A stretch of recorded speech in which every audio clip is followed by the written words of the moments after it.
Hello friends, नमस्कार। आप सभी को नमस्कार, सभी का वेलकम इस क्लास में। You all are welcome to this class.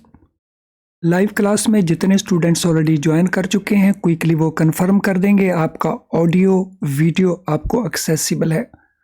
All students in the live class please confirm quickly your audio video is accessible to you, it's okay. So मैं वेट कर रहा हूँ आपके कंफर्मेशन की। जैसे ही आप कंफर्म करेंगे I will be able to start. Yes, quickly confirm कर देंगे। तो चलिए शुरू करते हैं आज का डिस्कशन। आज का हमारा डिस्कशन प्रीवियस चैप्टर से कंटिन्यूएशन में है, यानी चैप्टर 1 के अंदर जो हमारा बेस बिल्डिंग क्लास है पीपीबी के पेपर में, उसको हम कंटिन्यू कर रहे हैं, जिसमें हम कॉन्सेप्ट को डिस्कस करते हैं और साथ में उसके क्वेश्चंस को डिस्कस करते हैं, ताकि आपका बेस जो है वो एकदम पक्का बन जाए। तो चलिए शुरू करते हैं इस डिस्कशन को। तो लास्ट सेशन के अंदर हम बैंकर कस्टमर रिलेशनशिप, जो कुछ ट्रांजैक्शंस थी जिनको हमने डिस्कस किया था, उनको हमने डिटेल में उनको डिस्कस किया, जैसे डिपॉजिट के केस में, जैसे लॉकर के केस में, जैसे बेलर बेली के केस में। तो अब हम समरी में उन ट्रांजैक्शन को करेंगे और उनके साथ और बहुत सारी ट्रांजैक्शंस हैं जिनको लेकर के हम यहाँ पे डिस्कस करने वाले हैं। तो ये सारा शॉर्ट फॉर्म समरी में होगा। तो चलिए, एक तरफ हम लिखेंगे ट्रांजैक्शन को, फिर बैंक को क्या कहेंगे, फिर कस्टमर को क्या कहेंगे, यानी 3 हमने टेबल बना लिए हैं। इस टेबल में 3 कॉलम को बना लिया है। सो सबसे पहले हम बात करते हैं डिपॉजिट अकाउंट्स की। डिपॉजिट अकाउंट में bank is known as a debtor, customer is known as creditor, यानी बैंक देनदार है और कस्टमर लेनदार है। तो कस्टमर ने पैसा हमें डिपॉजिट किया है, हमने उस पैसे को लौटाना है, hence we are debtors. Customer ने वो पैसा हमसे लेना है, इसीलिए customer is creditor.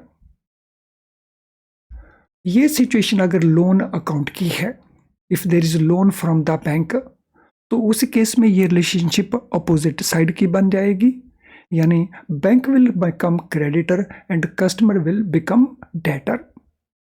Base class में मैंने ये भी आपको एक्सप्लेन किया था कि अगर डिपॉजिट अकाउंट टेम्परेरी बेसिस के ऊपर ओवरड्राफ्ट में चला जाता है, अगर ये ओवरड्राफ्ट में चला जाए तो फिर ये लोन अकाउंट बन जाएगा, तो रिलेशनशिप हमारी लोन अकाउंट वाली बन जाएगी।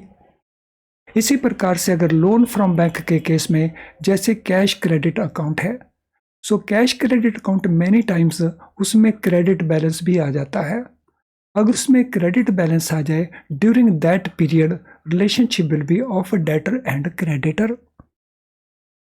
Then safe custody of articles के केस में, जब कस्टमर अपने वैल्यूएबल्स हमारे पास डिपॉजिट करवा जाता है, तो रिलेशनशिप बनती है बेली एंड बेलर की। बैंक उसमें बेली बनेगा, कस्टमर उसमें बेलर बनेगा। बेली क्या होता है? Someone who is receiving the goods for a specific purpose. और बेलर कौन होता है? Someone who is delivering the goods for a specific purpose. तो अब हम बात करेंगे लॉकर के केस की। तो लॉकर के केस में ये रिलेशनशिप क्या बनती है? लॉकर के केस में it is lessor and lessee. Friends, I am sure कि आप साथ साथ अपने नोट्स प्रिपेयर कर रहे हैं। हैंड रिटन नोट्स प्रिपेयर करिए। ये जो हम स्क्रीनशॉट टेक्नोलॉजी को यूज़ करते हैं, ये हमारे काम की नहीं होती, क्योंकि इसमें माइंड एप्लीकेशन नहीं होता है। इसीलिए जब आप हैंड रिटन नोट्स बनाएंगे तो कॉन्सेप्ट बेटर अंडरस्टैंड करेंगे, देर तक आप याद रख पाएंगे, और इन केस ऑफ नीड आप उसको रिकॉल कर पाएंगे at the time of examination. इसके अलावा जब आप रिवीजन करेंगे पेपर के पास जा कर के, तो ये नोट्स आपके बहुत बहुत यूजफुल रहने वाले हैं। तो जो स्टूडेंट रेगुलरली नोट्स बनाते हैं उनका रिजल्ट ऑल टुगेदर डिफरेंट होता है, और जो स्टूडेंट कहते हैं कि हम तो याद रख लेंगे, वो भूल जाते हैं। कलेक्शन ऑफ चेक के केस में ये रिलेशनशिप बनती है एजेंट एंड प्रिंसिपल की। तो बैंक होता है उसके अंदर एजेंट और कस्टमर उसके अंदर होता है प्रिंसिपल। परचेज ऑफ ड्राफ्ट की। सो डिमांड ड्राफ्ट जब परचेज किया जाता है तो उसमें हम डील किसके साथ कर रहे होते हैं? हम डील कर रहे होते हैं परचेजर के साथ। तो परचेजर के साथ जो हमारा रिलेशनशिप है वो जो डिपॉजिट का केस है वही है। सो डेटर क्रेडिटर का ये Punjab and Haryana high court का एक जजमेंट है जिसके बेसिस के ऊपर ये हमारा आंसर है। पेई ऑफ ड्राफ्ट के साथ तो हमें पता है कि ड्राफ्ट के अंदर एक परचेजर होता है और एक पेई होता है।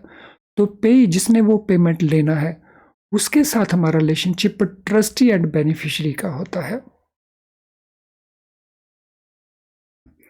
तो वहां पे अगर क्वेश्चन होता है परचेजर के साथ रिलेशनशिप तो डेटर क्रेडिटर, पे के साथ रिलेशनशिप ट्रस्टी बेनिफिशियरी। तो हमारे पास पे का वो पैसा पड़ा होता है जो हमने डिमांड ड्राफ्ट इशू करते समय परचेजर से लिया था। प्लेज के केस में अगर लोन है तो रिलेशनशिप होता है टेक्निकली पॉनर पॉनी। मैनी टाइम हम इसको प्लेजर प्लेजी भी बोल देते हैं। बैंक पॉनर होता है, कस्टमर पॉनी होता है। सो प्लेज हमारे किस लोन के अंदर प्रिवेलेंट होता है? Any example? तो क्या आप कोई एग्जाम्पल दे सकते हैं जिसमें हम प्लेज लेकर के लोन देते हैं? सो प्लेज का लोन हमारा पॉपुलर लोन है gold loan. So gold loan के अंदर कस्टमर हमें गोल्ड को प्लेज करता है और हम उसको लोन दे देते हैं। तो उस केस में रिलेशनशिप पॉनर बनेगा बैंक और पॉनी बनेगा हमारा कस्टमर। तो उसी को हम प्लेजी प्लेजर भी बोल देते हैं। अगर ये मॉर्टगेज का ट्रांजैक्शन है सो मॉर्टगेज के केस के अंदर, सो मॉर्टगेज कब बनता है? मॉर्टगेज बनता है होम लोन्स के अंदर। तो होम लोन्स के अंदर जो मॉर्टगेज है बैंक बिकम्स मॉर्टगेजी और customer becomes mortgagor. Standing instruction के केस में, सो स्टैंडिंग इंस्ट्रक्शन के केस में bank is agent, customer is principal. तो कस्टमर कुछ ट्रांजैक्शंस के लिए हमें स्टैंडिंग इंस्ट्रक्शन दे देते हैं तो उन केसेस में this will be the relationship. अगर वो है cell purchase of securities on behalf of the customer, अगर कस्टमर हमारी ड्यूटी लगाता है कि भाई मेरे बिहाफ के ऊपर ये मेरे कुछ शेयर्स हैं इनको आप अच्छे भाव के ऊपर बेच देना, तो उस केस में what will be the relationship? So bank will be agent and customer will be principal. Then money deposited but instruction not given for its disposal। अगर कस्टमर पैसा डिपॉजिट करता है लेकिन वो इंस्ट्रक्शंस नहीं देता कि इसको डिस्पोज ऑफ कैसे किया जाए, तो उस केस में ये रिलेशनशिप बन जाएगा ट्रस्टी बेनिफिशियरी का। तो इसी प्रकार से कस्टमर ने कैश डिपॉजिट करवाया, फुल पर्टिकुलर्स नहीं प्रोवाइड किए तो हम उसको सन्ड्रीज अकाउंट में पैसे को डाल देते हैं। तो जब तक वो सन्ड्रीज अकाउंट में पैसा रहेगा क्योंकि उसकी डिस्पोजल का इंस्ट्रक्शन हमारे पास नहीं है तो हमारा रिलेशनशिप होगा ट्रस्टी एंड बेनिफिशियरी का। Then articles left by mistake, अगर गलती से कस्टमर अपने आर्टिकल्स को छोड़ जाता है हमारे पास बैंक प्रेमिसेस के अंदर तो हम बन जाते हैं ट्रस्टी और कस्टमर बन जाता है बेनिफिशियरी। और अगर शेयर्स हैं कस्टमर ने दिए फॉर सेल तो shares given for sale by the customer, तो उस केस में रिलेशनशिप क्या बनेगा? एजेंट एंड प्रिंसिपल का। तो इन सभी सिचुएशन में so this will be the relationship. तो I hope all this is very very clear to us. तो एक ये दम हमें ये क्लियर हो चुका है।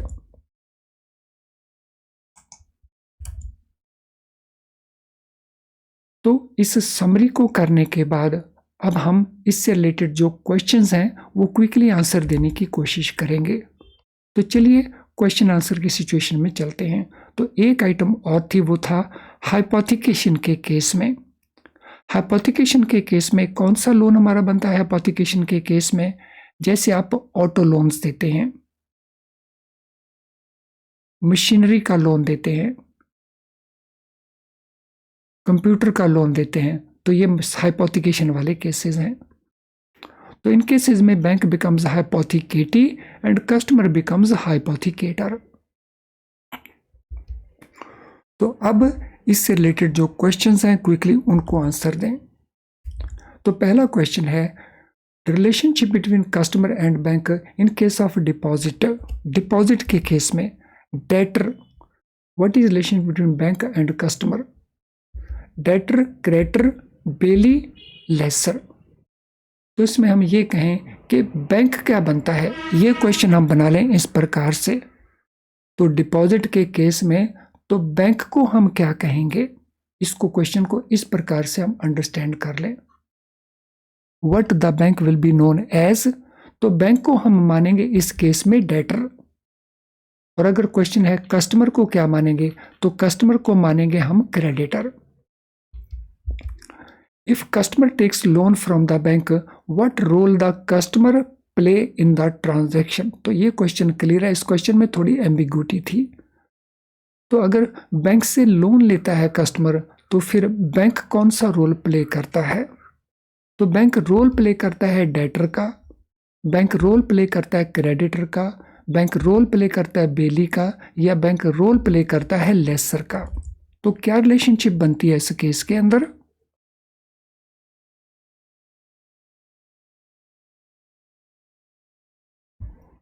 What relationship it will be, कौन सी रिलेशनशिप मानी जाएगी। तो customer will be playing the role of a debtor, तो डेटर का रोल प्ले करेगा customer. In safe custody arrangement what is role of the bank, जब सेफ कस्टडी अरेंजमेंट है तो उसमें बैंक का रोल क्या होता है, बेली का रोल होता है, बेलर का रोल होता है, लेसर का रोल होता है, लेसी का रोल होता है। So what is role of the bank, क्या आंसर हमारा बनता है रोल ऑफ द बैंक के लिए, what is role of the bank in this case. So bank का रोल बनता है in case of safe custody, bank बनता है बेली, बैंक को हम बेली कहते हैं, कस्टमर को हम बेलर कहते हैं। बेली कौन है, जो आर्टिकल्स को रिसीव कर रहा हो। Question number 4, who is lessee in the locker arrangement, locker arrangement के अंदर लेसी हम किसको कहते हैं, डेटर को, क्रेडिटर को, लेसर को, या लेसी को। तो लेसी तो लेसर को ही कहेंगे। तो यहाँ पे बेसिकली क्वेश्चन क्या बन जाना चाहिए था, क्वेश्चन बन जाना चाहिए था बैंक को कहेंगे या कस्टमर को कहेंगे। तो लेसर हम कहेंगे कस्टमर को। तो क्वेश्चन की वर्डिंग में थोड़ी सी गड़बड़ है, तो हम सही कर लेते हैं उसको। तो यहाँ पे अगर ये ऑप्शंस होती तो के लिए बन जाता हमारा ऑप्शन कस्टमर, और लेसर के लिए हमारा ऑप्शन बन जाता बैंक। इस आंसर को इग्नोर कर देते हैं हम, this is wrong answer. When bank collects a cheque on behalf of a customer, what role does the bank play. तो कस्टमर के लिए चेक जब कलेक्ट किया जाता है तो बैंक का रोल क्या होता है, एजेंट का रोल होता है, प्रिंसिपल का रोल होता है, ट्रस्टी का रोल होता है, या बेनिफिशियरी का रोल होता है। क्वेश्चन नंबर 5, तो देखिए क्या आंसर बनता है। कोशिश करिए आंसर देने की, तो जब आप आंसर देते हैं तो आपका माइंड एप्लीकेशन होता है और उसका बेनिफिट मिलता है हमें। So what shall be the answer for this question, question number 5। तो आंसर हमारा बन जाता है इस केस के अंदर हमने आंसर देना है कि बैंक का रोल क्या होता है, बैंक का रोल होता है एजेंट का role. What is the status of person who purchases a demand draft, जो पर्सन डिमांड ड्राफ्ट परचेज करता है उसका स्टेटस क्या होता है, वो डेटर होता है, क्रेडिटर होता है, वो एजेंट होता है, या वो प्रिंसिपल होता है। So what is role of that person, उस पर्सन का क्या रोल होता है, उसका स्टेटस क्या होता है। तो उसका स्टेटस होता है क्रेडिटर का। तो जो परचेजर है वो हमारा क्रेडिटर है और बैंक उस केस में डेटर है। क्वेश्चन नंबर 7, हु इज पेई of A demand draft, demand draft का पेई कौन होता है, ट्रस्टी, बेनिफिशियरी, एजेंट, या प्रिंसिपल। तो डिमांड ड्राफ्ट में जो पेई है उसका रोल इनमें से कौन सा रोल होता है। क्वेश्चन नंबर 7 के लिए, व्हाट इज रोल ऑफ पेई ऑफ ए डिमांड ड्राफ्ट। तो रोल क्या होता है, तो रोल होता है उसमें किसका, तो रोल होता है बेनिफिशियरी का। सो पेई का रोल होता है as a beneficiary. Next question, in a pledge what is role of person who gives an item as a security. Pledge के अंदर जो पर्सन सिक्योरिटी दे रहा है उसका रोल क्या होता है, पॉनर प्लेजी का रोल, पॉनी प्लेजर का रोल, मॉर्टगेजर का रोल या मॉर्टगेजी का रोल। हम बात किसकी कर रहे हैं? जो प्लेज में आइटम देता है, सिक्योरिटी प्रोवाइड करता है, तो वो क्या होता है? यानी जैसे गोल्ड लोन है, तो गोल्ड लोन में जो गोल्ड हमें डिलीवर करेगा हमारा कस्टमर, उसको इनमें से क्या कहेंगे? सो उसको हम कहेंगे पॉनी, उसी को हम प्लेजर भी कहते हैं। सो बैंक होता है पॉनर, सॉरी उसको हम कहेंगे पॉनर। तो यहाँ पे ये इसको इग्नोर करेंगे, ये उल्टा दिया हुआ है, तो उसको हम, जिस पर्सन ने वो आइटम्स दी, तो उसको हम कहेंगे पॉनर, और पॉनर को हम कहते हैं प्लेजर। तो पॉनर यहां पे प्लेजी नहीं, it should be pledger. Next item, who is mortgagee in a mortgage transaction. Mortgage transaction के अंदर मॉर्टगेजी कौन होता है? मॉर्टगेजी, मॉर्टगेजर, हाइपोथिकेटी और हाइपोथिकेटर। वंस अगेन क्वेश्चन की वर्डिंग में गड़बड़ है, तो इसमें हमारा यहाँ पे अगर बोरर होता तो that would have been appropriate question, और यहाँ पे हमारा आएगा बैंक। तो हमारा आंसर आ जाएगा, बोरर को हम कहेंगे mortgagee in case of mortgage transaction. When bank sells or purchases securities on behalf of the customer, what is role of the bank? जब बैंक सेल करता है या परचेज करता है सिक्योरिटीज कस्टमर के बिहाफ के ऊपर, तो बैंक का रोल क्या होता है? Agent, principal, trustee and beneficiary. तो what is role of the bank? तो बैंक कौन सा रोल प्ले करता है क्वेश्चन नंबर 10 के मुताबिक? सो बैंक उसमें रोल प्ले करता है एजेंट का रोल, तो बैंक बिकम्स एजेंट।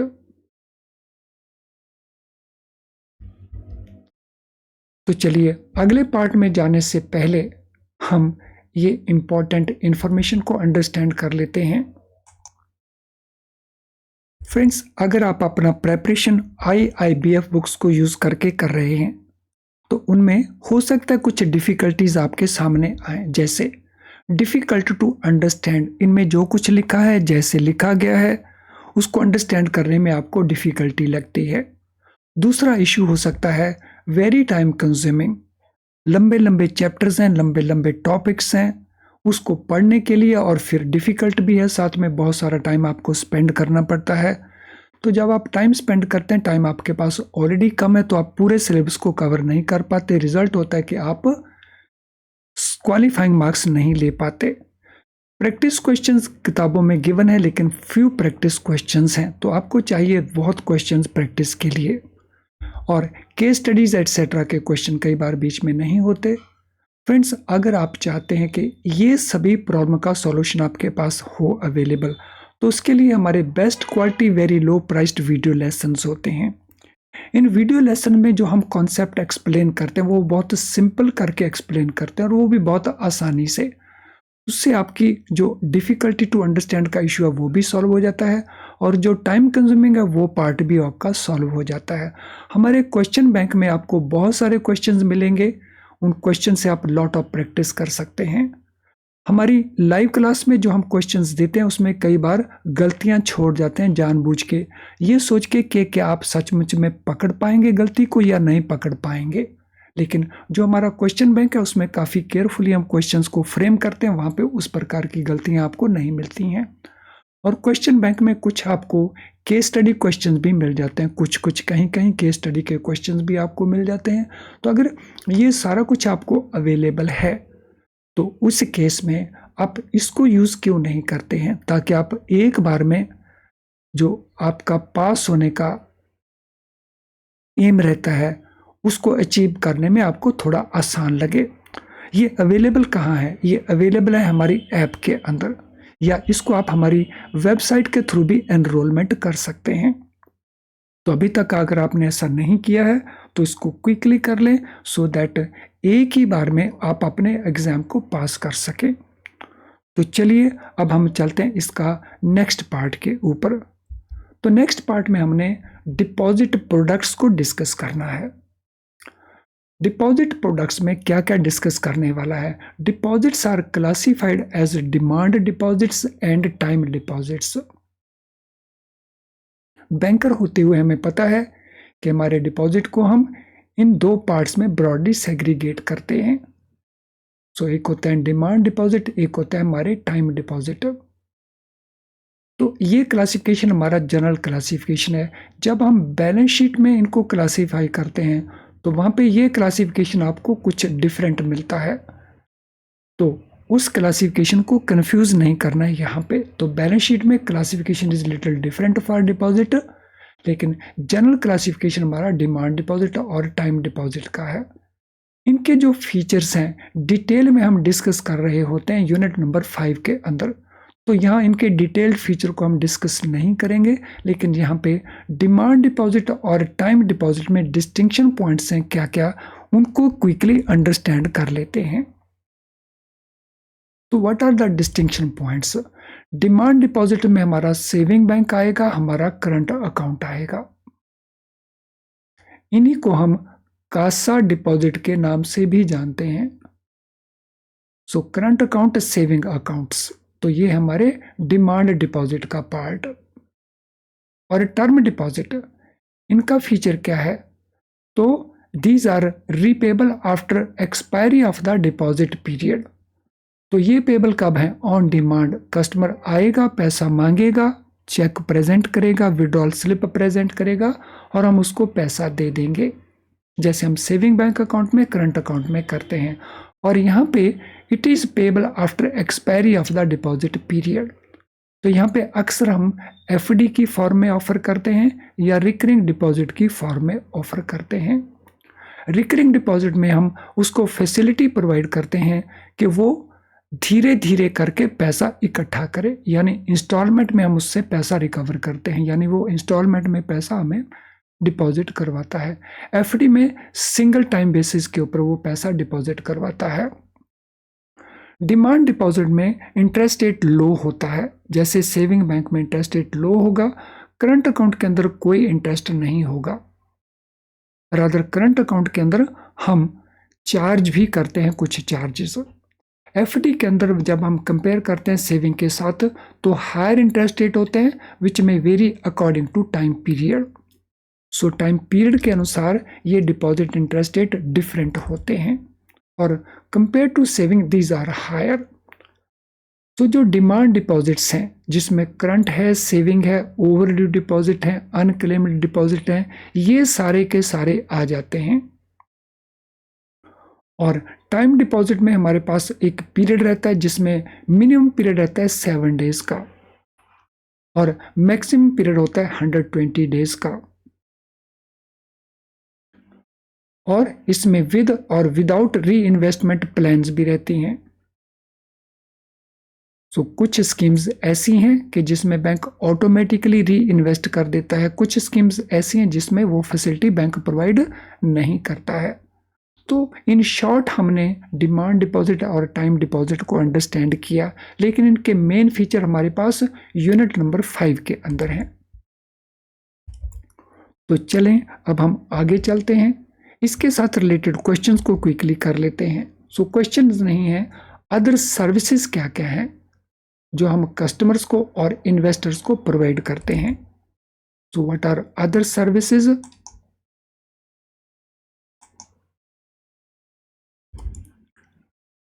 सो इन सर्विसेज के अंदर हमारे पास पहली है मर्चेंट बैंकिंग की services. So what is the service of merchant banking? Merchant bankers कौन है? Merchant bankers are financial intermediaries. तो उनको हम फाइनेंशियल इंटरमीडियरीज की क्लास में इंक्लूड करते हैं। सो इंटरमीडिएशन होता है एक जगह से पैसा लेना, दूसरी जगह पैसे को अरेंज कर देना। तो they are financial intermediaries. So they facilitate transfer of a capital means money from those who own it. जिनके पास पैसा है उनसे वो लेकर के वो पैसे को ट्रांसफर करते हैं। तो जिनके पास पैसा है उनको हम कहते हैं इन्वेस्टर्स और बॉन्ड सब्सक्राइबर्स। और ये पैसा वो किन को पहुंचाते हैं? Those who use it. तो जो पैसा यूज करते हैं उनके पास वो पहुंचाते हैं, जैसे कॉरपोरेट्स हैं, गवर्नमेंट्स हैं। तो मर्चेंट बैंकिंग में क्या काम किया जाता है? So they facilitate transfer of capital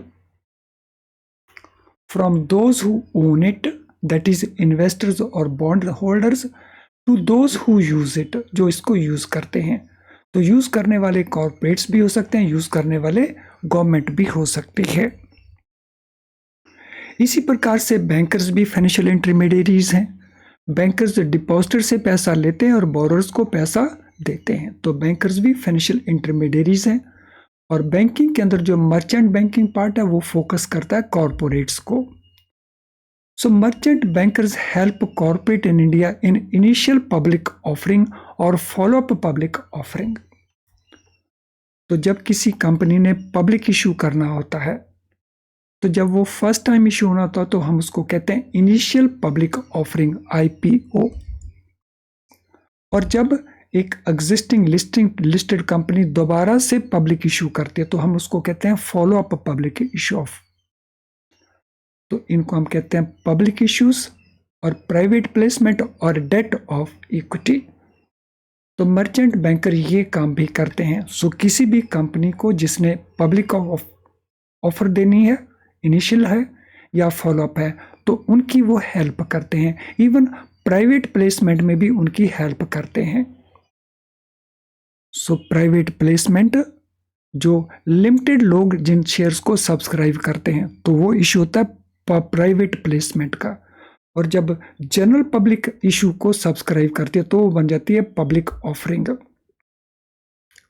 कौन कौन से वो फंक्शंस हैं जो IPO के साथ रिलेटेड हैं? So functions relating to IPO, initial public offering के अंदर कौन कौन से वो हमारे फंक्शंस हैं? Number 1, obtain regulatory clearances.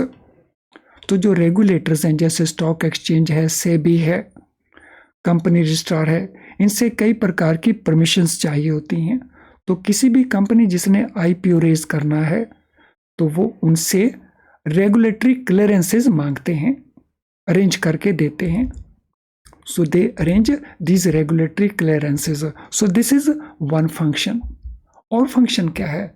Obtain clearance from SEBI for prospectus of the IPO और FPO। किसी भी पब्लिक इशू में कंपनीज प्रोस्पेक्ट नाम से एक डॉक्यूमेंट इशू करती हैं जिसमें कंपनी के बारे में कंप्लीट डिटेल्स दे रखी होती हैं और उसकी क्लियरेंस सेबी से चाहिए होती है। तो उसकी क्लियरेंस सेबी से कौन लेके देता है कंपनी को? तो ये भी मर्चेंट बैंकर्स लेके दे देते हैं। और फंक्शन क्या है? Planning and timing of the issue. तो इशू को मार्केट में कब लेना के आना चाहिए, तो उसकी प्लानिंग और उसके टाइमिंग में भी मर्चेंट बैंकर्स हेल्प करते हैं किसी भी कंपनी की। Then underwriting of public issue by financial institutions और ब्रोकर्स। पब्लिक इशू सब्सक्राइब हो जाए तो उसके लिए ये गारंटी अरेंज करते हैं। ये गारंटी कहाँ से अरेंज करते हैं? फाइनेंशियल इंस्टीट्यूशन से और ब्रोकर से। वो जो गारंटी अरेंज करते हैं उस गारंटी को हम कहते हैं अंडरराइटिंग। तो अंडरराइटिंग क्या है? अगर पब्लिक ने सब्सक्राइब नहीं किया इशू को, तो ये जो फाइनेंशियल इंस्टीट्यूशंस हैं, ये जो ब्रोकर्स हैं, तो वो सब्सक्राइब कर देंगे जिन्होंने गारंटी दी है सब्सक्रिप्शन होने की। तो उस प्रोसेस को हम कहते हैं अंडरराइटिंग का प्रोसेस। इसके अलावा इनका फंक्शन क्या है? Selection of principal brokers and sub brokers and lead book runners and sub book runners. तो ये सारे के सारे और इंटरमीडियरीज हैं जो IPO इशू में काम करते हैं। जैसे मेन ब्रोकर कौन होगा, सब ब्रोकर्स कौन होंगे, जो लीड बुक रनर कौन होगा और सब बुक रनर्स कौन होंगे। तो ये सारे के सारे इंटरमीडियरी का काम करते हैं। तो इनका सिलेक्शन भी मर्चेंट बैंकर अरेंज करके देता है।